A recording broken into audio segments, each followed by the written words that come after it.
Masih ingat contoh 2? Ya, disingkat saja itu, ketua tim. Ketua tim mempunyai syarat pernah jadi anggota dan belum juara. Ini akan diberi simbol K misalnya untuk yang sisi kiri atau ketua tim. Kemudian pernah jadi anggota itu diberi simbol A. Dan itu berarti kombinasi dikalikan dengan titik. Ini sudah terbiasa dipakai titik sejak SMP ya, menggantikan kali dengan titik. Kemudian juaranya J. Belum juara berarti tidak juara. Tidak yaitu not. Jadi sekarang K sama dengan A dikalikan not J. Ini akan lebih simpel lagi kalau notnya diberi simbol atau notasi dengan garis atas atau overline yang sering dibaca dengan negasi atau komplement. Ada juga yang memberi simbol bukan dengan garis atas tapi dengan tanda petik. Tapi saya lebih suka dengan garis atas karena kalau dengan garis atas bisa diberikan pada bagian atas dari kombinasi variabel-variabel. Ini nanti ada contohnya. Oke, jadi K sama dengan A kali komplement J. Ini bisa dibuat tabel kebenarannya. Kita bisa membuat semua kombinasi dari A dan J. Karena hanya 2 dan masing-masing nilainya hanya 2, berarti ada 4 kombinasi. Ini A, ini berarti false. Bacanya seperti itu. Yang kedua juga false, yang ketiga true, yang keempat true, dan seterusnya. Dikombinasikan dengan yang J. False, true, begini. Ini ada 4 kan, 2 pangkat 2. Jadi kalau A sama dengan false itu menunjukkan kalau A belum pernah jadi anggota. Anggotanya false. Kemudian kalau J, false itu berarti menunjukkan tidak juara.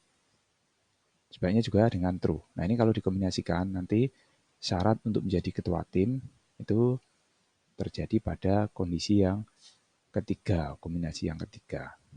K sama dengan true apabila A-nya true dan J-nya false. Ya ini mudah dipahami karena false kemudian ini dinegasikan atau dikomplementkan akan menjadi true. True dan true jadinya true. Oke, ini bisa disingkat lagi. Kalau false sama true-nya diberi simbol 0 dan 1. Nah, seperti ini jadinya. Jadi dari syarat ketua tim dalam satu lomba, ternyata itu bisa menjadi persamaan seperti ini. Nah, ini akan lebih menarik lagi jika diperhatikan orang yang tidak memenuhi syarat. Nah, kita bisa mengatakan yang sebaliknya. Orang yang memenuhi syarat itu adalah K, berarti orang yang tidak memenuhi syarat adalah K yang dikomplementkan. Komplement dari K. Jadi dibalik ya. Karena dibalik berarti tabelnya tadi dibalik semua. Balik semua. Dan didapat tabel kebenaran seperti ini. Kita masih ingat tadi ya, yang satu itu hanya satu-satunya di baris ketiga. Oke, yang pertama ini bisa dikatakan bahwa orang yang tidak memenuhi syarat adalah orang yang ini negasi A atau komplement A 1. Berarti dia belum pernah menjadi anggota karena belum berpengalaman. Tapi ini ada tidak juara sama dengan true. Tidak juara sama dengan true. Tapi ini juga tidak juara sama dengan false. Yang kedua. Oh berarti ini kondisi juara itu tidak mempengaruhi. Yang mempengaruhi adalah dia sudah berpengalaman atau belum, pernah jadi anggota atau belum. Jadi ini kondisinya adalah atau, karena J-nya tidak berpengaruh. Kemudian jika diperhatikan lagi pada baris keempat, orang yang tidak memenuhi syarat sebagai anggota. Ini ternyata yang terjadi adalah kombinasi yang sebaliknya. Karena justru yang tidak diperhatikan adalah A komplement. Kenapa? Ya karena di sini J komplementnya itu false. tidak juaranya itu salah. Kalau orang dikatakan tidak juaranya salah, berarti kan dia juara. Orang yang tidak juara, berarti kan juara. Oke, ini akan menarik jika dibuat sebagai persamaan seperti kondisi yang tadi, yang asalnya, yang belum dibalik. Tidak boleh jadi ketua, itu berarti belum pernah ikut, tidak berpengalaman kan? Tapi atau bukan dan, atau pernah juara. Jadi tadi kalau diperhatikan, yang memenuhi syarat itu harus pernah ikut dan belum pernah juara. Karena untuk bagi-bagi kesempatan, yang lain biar juara. Dan yang di sini karena mungkin lombanya itu butuh pengalaman, yang boleh ikut hanya yang pernah ikut jadi anggota, tapi belum pernah jadi ketua. Ya, seperti ini. Ini kalau dikembalikan lagi menjadi persamaan akan menarik lagi. Tidak boleh jadi ketua, itu berarti kan komplement dari K. Komplement dari K tadi persamaannya kan A kali J komplement. Itu dikomplementkan lagi. Nah, ternyata dari ini, persamaan yang panjang ini didapat yang sisi kanan bentuk yang lain. Tuh, belum pernah ikut, berarti kan A komplement. Atau bukan titik lagi atau kali lagi, tapi tambah. Pernah juara, J. Nah, dari sini bisa dibuat kesimpulan kalau yang kanan ini kan berarti sama. Jadi persamaannya akan menjadi yang atas sama dengan yang bawah. Alias ini K komplement itu sama dengan ini, ya kan sama. Ini juga ini. Ini berarti kan ini ya, yang di kiri ini ya yang di atas itu. Jadi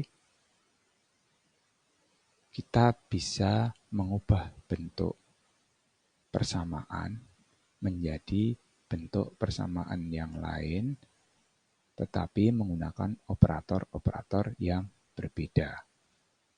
Dan ini sangat terkenal, khusus bentuk ini ya, karena ini merupakan salah satu hukum dalam aljabar Boole. Oke, kita lanjutkan dengan penerapannya. Penerapannya banyak sekali di dunia komputer, karena baik hardware maupun software itu menggunakannya. Persamaan dalam aljabar Boole dapat diwujudkan sebagai rangkaian elektronika digital menggunakan gerbang logika. Jadi kalau mau membuat rangkaiannya dari persamaannya itu kita bisa membeli IC. IC itu komponen elektronika yang kakinya banyak. Nah, IC itu isinya gerbang logika. Gerbang logika itu ya tadi ada plus, ada minus, atau not. Plus berarti or, atau kali, atau and. Isi-isinya adalah and, or, not. Nah, apapun perangkat elektronika digital, apapun bentuknya, contoh misalnya mau membuat alat untuk mengatur aliran air dalam penampungan filter air, itu bisa dikontrol dengan rangkaian digital. Komputer tentu saja itu rangkaian digital, tapi kompleks.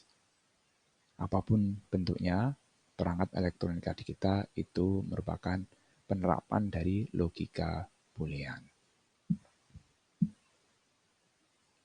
Jadi aljabar Boole digunakan untuk menyatakan hubungan input dan output dari rangkaian yang akan dibuat. Ingin membuat apa? Prosesnya bagaimana? Pasti ketahuan input dan output yang diharapkan. Dibuatkan tabel kebenaran. Dari situ akan muncul persamaan logikanya. Nah, persamaan logikanya belum tentu sederhana, bisa jadi kompleks. Nah, karena ada aljabar Boole, maka persamaan itu bisa disederhanakan. Sehingga ketika dibuatkan rangkaian digitalnya, hanya dibutuhkan IC yang sedikit, gerbang logika yang lebih sedikit daripada kalau tidak disederhanakan. Itu salah satu manfaat dari aljabar Boole. Dalam software juga ada penerapan dari logika Boolean atau aljabar Boole, yaitu ketika menggunakan di dalam syarat percabangan atau perulangan. Contoh sederhana, misalnya pada kasus pencarian sebuah bilangan dalam daftar bilangan. Itu mirip mencari orang di masjid misalnya, jamaah masjid gitu, berdasarkan foto yang dibawa. Bawa foto, cari anak misalnya. Nah, di masjid yang anak-anak itu harus dicari semuanya. Yang orang tahu sudah otomatis tidak. Kenapa? Karena kalau dibandingkan dengan fotonya berbeda. Alias kalau mau dipukul rata ke semua jamaah itu dilakukan perbandingan foto dengan wajah orang yang di situ semuanya. Nah, pasti pencarian itu akan berhenti jika orang yang difoto itu sudah ditemukan. Atau jika semua orang sudah dibandingkan wajahnya dengan foto itu. Alias tidak ketemu. Nah, dalam pencarian bilangan itu kan dikatakan dia akan berhenti jika bilangan yang dicari sudah ditemukan atau semua bilangan sudah dibandingkan. Ya, inilah bagian pertama dari materi logika Boolean. Dan nanti akan dilanjutkan dengan bagian yang kedua, khusus membahas sesuatu atau apapun yang bersifat matematis. Seperti tadi salah satu persamaan dalam aljabar Boole yang sudah dijelaskan.